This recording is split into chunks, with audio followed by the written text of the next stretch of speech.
Welcome, ladies and gentlemen. Thank you for joining me today. For this presentation, we will be discussing Dr. Anthony Fauci from the President's Coronavirus Task Force and some very interesting background regarding the very secretive Order of the Jesuits. And this might explain a little bit about his actions over the last few weeks. At a White House press briefing to address the coronavirus, when Donald Trump answered a reporter's question by saying, "You know what I'd like to do? I'd like him to go back to the State Department," or as they call it, the Deep State Department. Dr. Fauci immediately, unnecessarily, does a facepalm, as if he can't control himself, ladies and gentlemen. This couldn't be further from the truth, as I suspect that this man has total control of his emotions, probably much more than any of us. And I'll explain why in a bit. When the president spoke in a very promising way on the hydrochloric cure possibility, America's favorite doctor then contradicted the president when the doctor was asked if this is a cure by saying the answer is no, because the evidence you're talking about is anecdotal.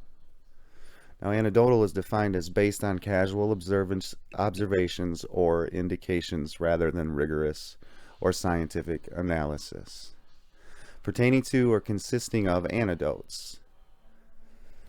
A simple "we will see" or "time will tell" would have sufficed. This comment seems a bit overkill by the doctor. This man, Dr. Fauci, is highly, highly intelligent. He must understand how that statement would be ran with the press, does he not? Here's some credentials. Anthony Stephen Fauci, born December 24th, 1940, is an American immunologist who serves as director of the National Institute of Allergy and Infectious Diseases and as a member of the White House Coronavirus Task Force addressing the 2019-20 coronavirus pandemic. As a physician with the National Institutes of Health of the United States, he has served public health in various capacities for over 50 years. He has made contributions to HIV, AIDS research, and other immunodeficiencies, both as a scientist and as the head of the NAIAD at the NIH.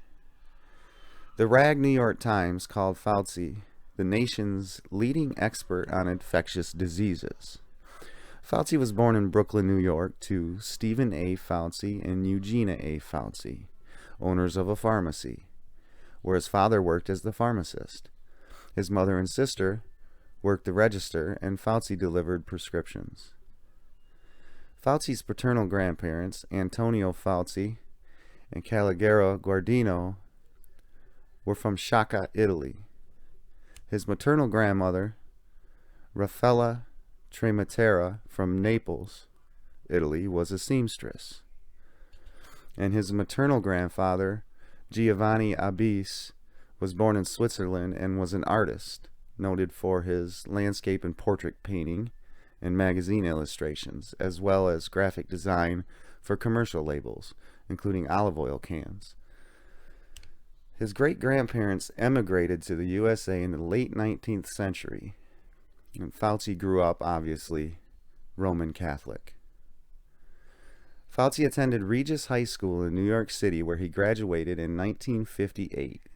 He then enrolled at the College of the Holy Cross, where he received a bachelor's in classics in 1962. Fauci then went on to attend Cornell University Medical College, where he graduated first in his class with an MD in 1966. He then completed an internship and residency at the New York Hospital Cornell Medical Center. But he can't control his emotions and makes faces and gestures in the middle of a national press conference, like an adolescent. Right? Regis High School is a private Jesuit university preparatory school for Roman Catholic young men located on Manhattan's Upper East Side. Annual class enrollment is limited to approximately 135 male students from the New York, New Jersey, and Connecticut tri-state area. So very exclusive. Not just anyone can enroll. The school is ranked as both the best Catholic high school in the United States and the best all-boys school in New York. Regis is also consistently ranked in the top 5 high schools in the nation in regard to SAT and ACT scores. St. Regis High School was founded in 1914 through the financial bequest of a single formerly anonymous benefactress, Julia M. Grant, the widow of Mayor Hugh J. Grant. She stipulated that her gift be used to build a Jesuit high school providing a free education for Catholic boys, with special consideration given to those who could not otherwise afford a Catholic education. The school continues that policy and does not charge tuition today. The Grant's former home is the residence of the Vatican Observer to the United Nations. This is where the Pope stays when he visits New York City. Now, if anyone out there is familiar with the Order of the Jesuits, you are making some serious connections here. We'll touch upon some of the basics of the Jesuits' methods of operation and some of their rituals. However, we cannot go too far, as we will be covering the Jesuits much more extensively in another presentation devoted entirely to this sun-worshipping cult. The Jesuits are possibly the most secretive, well-organized, disciplined, intellectual mystery school order of them all. In another presentation, I can take you from the 1500s and its founding by Spaniard Ignatius Loyola to the takeover of the Vatican, to the alliance with the Red Shield or the Rothschilds, to the war for independence, to the Civil War, all the way to modern times. They've played a role in all of this, and it's done usually by controlling both sides of a conflict or issue. They are and always will be masters of infiltration and subversion.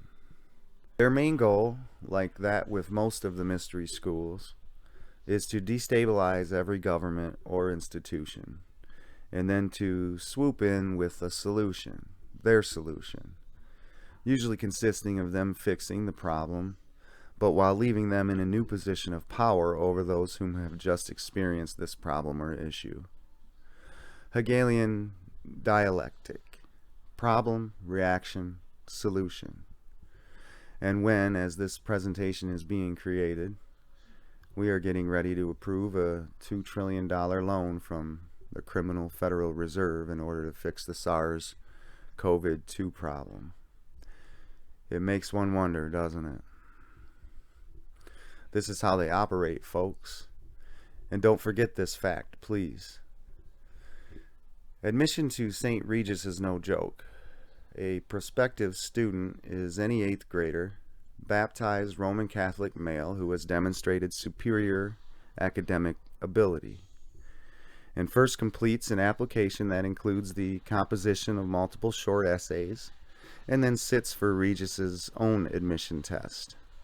Of the approximately 1,000 students who sit for this test each year, about 230 are selected for 2 interviews with 1 faculty member and 1 alumni, and around 135 students are admitted. And that's today. I suspect it was much less back when the good doctor attended. There are also various publications that students can work on, such as the newspaper called The Owl, or their yearbook called The Region, as well as several literary publications such as their sports magazine called The Falcon, a journal of opinion called The Crow, and a movie review magazine called Flicks Picks, and a literary magazine called The Raven. Now, the owl, dear listeners, is a very important symbol to them. An owl can see in the dark. Occultists like to use the owl as one of their symbols because they can see things that the average person from the public cannot, or the profane, as they call us. Occult members are enlightened to the dark inner workings of the secret society. Think Bilderberg. They worship that owl and do mock sacrifices to it. The falcon, well, to them it symbolizes the story of the phoenix. In ancient Greek folklore, a phoenix is a long-lived bird that cyclically regenerates or is otherwise born again. And there's that rebirth again, if you've been following this channel. It further states that it's associated with the sun. A phoenix obtains new life by arising from the ashes of its predecessor. Some legends say it dies in a show of flames and combustion. Others that it simply dies and decomposes before being born again. This is mostly just a retelling of the dramas of Isis and Osiris. Please watch the videos on the mystery schools from this channel to see what it is that we are speaking about here. It's very important. Herodotus, Lucan, Pliny the Elder, Pope Clement, and Isidore of Seville are among those who have contributed to the retelling and transmission of the phoenix motif. The phoenix symbolized renewal in general, as well as entities and concepts such as the sun, time, the Roman Empire, Christ, Mary, and virginity. This bird is likely a falcon, and you will see that in another presentation on this channel. The editorial paper and an image on the school logo takes the name of the crow. And again, ladies and gentlemen, this is yet another symbol for their devotion to the occult, and we will explain this in another presentation also. The sister school for St Regis, the Covenant of the Sacred Heart in Manhattan, would do joint plays and productions. One of these productions consisted of alumnus Lady Gaga, who attended the all-girls school, Jesuit Sacred Heart. She performed a musical at St Regis. They're all in the family, dear listeners. Dr. Fauci then attended the College of the Holy Cross, where he received a bachelor's in classics in 1962. Now, what is a classics degree? Classics, or classical studies, is the study of classical antiquity. It encompasses the study of the Greco-Roman world, particularly of its languages and literature, like ancient Greek and classical Latin, but also of Greco-Roman philosophy, history, and archaeology. Traditionally in the West, the study of the Greek and Roman classics is considered one of the cornerstones of the humanities and a fundamental element of a rounded education. The study of classics has therefore traditionally been a cornerstone of a typical elite education. Ladies and gentlemen, this definition of a classics degree could also simply be referred to as the study of the mystery schools, as this covers many of the most well-known initiates, like Homer, Plato, Pythagoras, etc. I'd also like to point out that this is a very peculiar degree to go into if one is going into medicine, of which the good doctor was indeed doing, unless, of course, one was studying the history of his forefathers to better understand the exo and esoteric meanings of the great abstract truths of this world, preparing him for his future service to the order. Holy Cross is a private Jesuit liberal arts college in Worcester, Massachusetts, founded in 1843.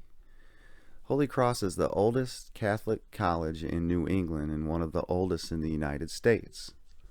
Opened as a school for boys under the auspices of the Society of Jesus, it was the first Jesuit college in New England. Holy Cross has traditionally drawn many of its students from a pool of historical Catholic high schools and private boarding schools. though a majority of current undergraduates come from public schools.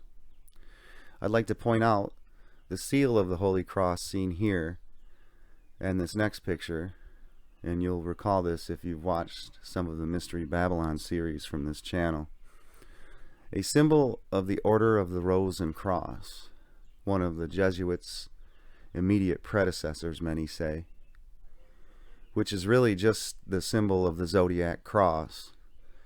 And of course, what would a mystery school cult be if they didn't have their zodiac and their sun or their Satan?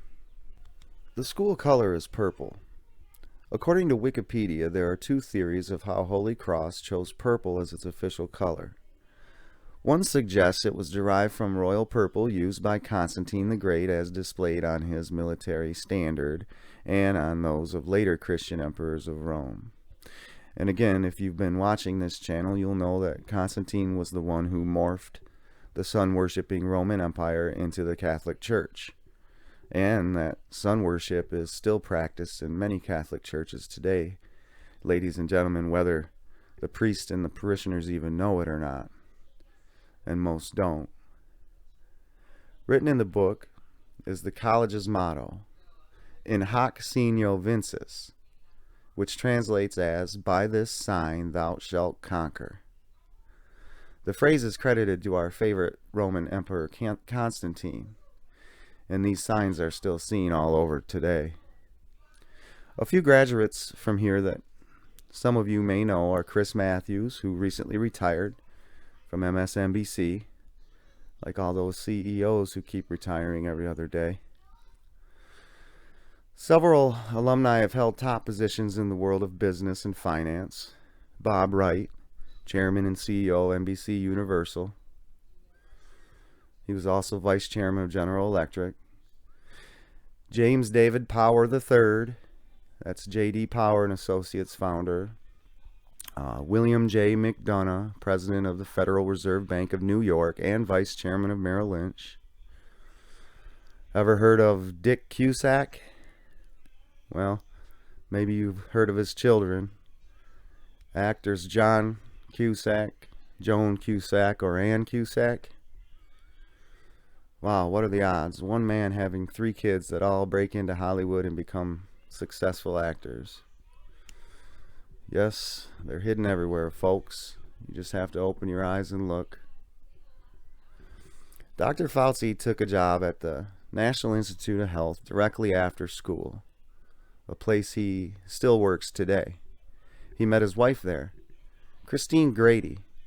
She's an American nurse and bioethicist who as of 2020 serves as the head of the Department of Bioethics at the National Institutes of Health Clinical Center.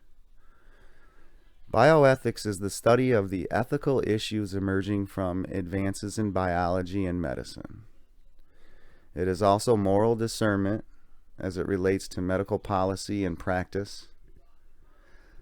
Bioethics are concerned with the ethical questions that arise in the relationships among life sciences, biotechnology, medicine, and medical ethics, politics, law, theology, and philosophy. She has her BS and her PhD from Georgetown U, another Jesuit college. And she's a social justice warrior, which probably isn't good when you're in charge of ethics. In a March 24th article from Heavy.com, she is quoted as saying, quote, "She was inspired to pursue nursing as a career by her parents, who instilled it in her a sense of civic responsibility." Grady told the NIH in 1997 that, "When we were children, I can remember at young ages going on civil rights marches and things like that, because my parents took us there. We did not know what they were really about, because at the time, although I was older than some of my brothers and sisters, I was not that old. So some of the things did not register directly then, but I think they had an impact later on. So I have always been interested." Again, there was my parents' influence in social issues. figures, because here is Doctor with Hillary Clinton, and I think that's his wife in the front left with the white coat at some function. Dr. Fauci has won a few Cabal awards, like the 2013 Robert Koch Gold Medal, the Arthur S. Fleming Award in 1979, and George W. Bush awarded him the National Medal of Science and a Presidential Medal of Freedom Award in 2008. According to the Holy Cross magazine, in their summer of 2002 edition, they interviewed America's favorite doctor, and they had this to say about his attending St. Regis High. Quote, "The distance he had to travel to get there is difficult to explain, for reasons of time or geography, and also for reasons of culture. The trip took 75 to 80 minutes each way. A bus and 3 subways during rush hour in both directions. By rough calculation, all the time he spent commuting during his 4 years at Regis, it cost him more than 70 days. That's a long ways to travel to school, folks." Fauci often credits part of his professional success to the inculcation of Jesuit intellectual rigor that was a core part of his education. An emphasis on organization and logic, on succinctness and clarity of expression. And we spoke about this a little earlier. The Jesuits are very intellectual and meticulous in their duties. If Dr. Fauci is an agent of the Jesuits sent into the U.S. medical apparatus to do the greater work, then he would have been young when they would have began watching him. Since many Jesuits control many high schools and universities throughout the country and world, then they could, according to a manuscript found in the library of the Rue Rijalou at Paris, entitled History of the Jesuits in 1709, says that they mold the youthful mind according to their secret aims. If then, after a number of years, they detected in the pupil a blind and fanatic faith, they proceeded to initiate him. There are many levels of degrees for the Jesuits, just like all of the sun-worshipping cults. The Jesuits are closely related to the Rosicrucians, the Gnostics, and the Skull and Bones. We know 3 famous Skull and Bonesmen, don't we? George Bush Jr., George Herbert Walker Bush, and John Kerry. These 3 mystery school orders have all been rumored to use actual body parts like bones or skulls or other parts of special people or saints as relics and used during their rituals. If the good doctor is an agent of the order, he would be a perfect fit. Highly intelligent, obviously highly motivated and highly disciplined. And look at him, highly inconspicuous, and then having made entry into an important American institution, just like the unelected deep state does so well. Right out of college, I'd like to point out. And he is able to then immediately begin to promote up to the director position he holds today. He finished number 1 in his medical school at Cornell U, where he got his doctorate. He was so motivated and so disciplined that he drove the subway one way for an hour and a half and then an hour and a half back home, 5 days a week. If he is doing the greater work of the order and is a high-ranking member, then, according to a book by researcher Carlos Didier, the doctor would have been called to the chapel of the Covenant of the Order, where there are only 3 others present. The principal or superior standing in front of the altar, and on either side would stand a monk, one of whom holds a banner of yellow and white, which are the papal colors. And the superior then says to the candidate, My son, heretofore you have been taught to act the dissembler, which is defined as to disguise or conceal behind a false appearance. Among Roman Catholics, to be a Roman Catholic, and to be a spy even among your own brethren. To believe no man, to trust no man, and obtaining their confidence, that you might be enabled to gather together all information for the benefit of your order as a faithful soldier of the Pope. You have been taught to insidiously plant the seeds of jealousy and hatred between communities, provinces, states that were at peace, and incite them to deeds of blood, involving them in war with each other, and to create revolutions and civil wars in countries that were independent and prosperous. Cultivating the arts and the sciences, and enjoying the blessings of peace. To take sides with the combatants, and to act secretly with your brother Jesuit, who might be engaged on the other side, but openly opposed to that with which you might be connected. Only that the order might be the gainer in the end, in the conditions fixed in the treaties for peace, and that the ends justify the means. And you've heard that saying if you've been following this channel. You have been taught your duty as a spy to gather all statistics, facts, and information in your power from every source. To ingratiate yourself into the confidence of the family circle of every class and character, as well as that of the merchant, the banker, the lawyer, among the schools and universities, in parliaments and legislatures, and the judiciaries and councils of state. And the good doctor would have recited the following. Listen close. That I may go to any part of the world, whither so far I may be sent, to the frozen regions of the north, the burning sands of the deserts of Africa, or the jungles of India, to the centers of civilizations of Europe, or to the wild haunts of the barbarous savages of America, without murmuring or repining, and will be submissive in all things whatsoever communicated to me.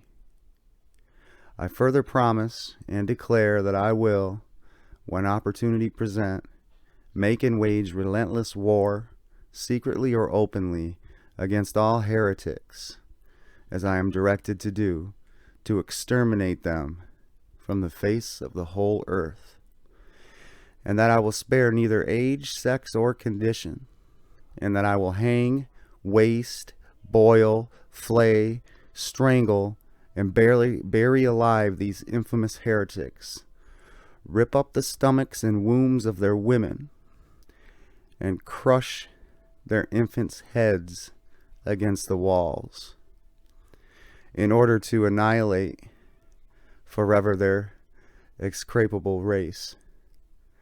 That when the same cannot be done openly, I will secretly use the poisoned cup, the strangulating cord, the steel of the poniard, or the leaden bullet, regardless of the honor, rank, dignity, or authority of the person or persons, whatever may be their condition in life, either public or private, as I at any time may be directed so to do by any agent of the Pope or superior of the Brotherhood of the Holy Faith of the Society of Jesus.